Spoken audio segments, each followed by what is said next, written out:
If you ever find yourself mixing multiple tracks in Soundtrack Pro, you'll find this tutorial very helpful. I'm calling it Get on the Bus, because you'll learn how to send your tracks to a bus, then apply an effect to the bus, which makes managing tracks more efficient. So what exactly is a bus? Well, if you said it's a vehicle used for routing people to a destination, you'd be correct. In Soundtrack, instead of people, you'll be routing your audio.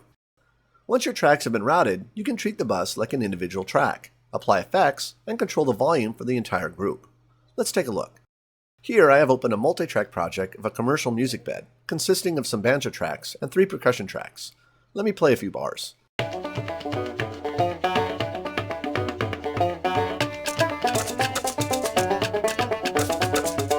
After listening, I determined the percussion tracks could use a bit more presence.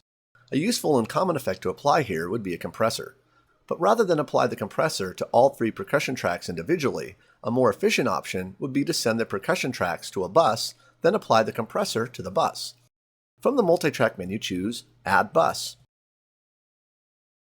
At the bottom of the timeline, you'll see that a bus has been added directly under the bus category. I find it helpful to name my buses, so later I'll remember why I created them. Click on the bus name and type out compressor. To add the compressor to the bus, click the Effects button.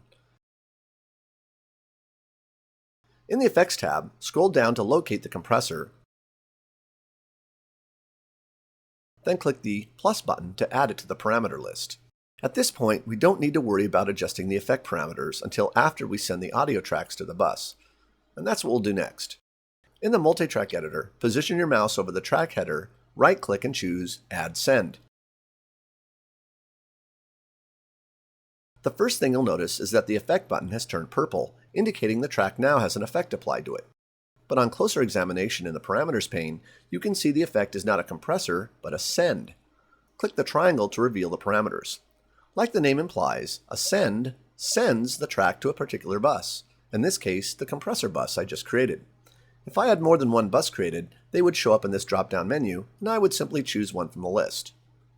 A send also has its own level and pan controls that are independent of the level and pan controls on the track itself, which gives you control of how strong you want the signal being sent to the bus. This option labeled Post Fader determines if you want the effect applied before or after it passes through the main track fader. I'll leave this setting at its default. Now I need to add sends for the remaining percussion tracks by right-clicking on their track headers and choosing Add Send.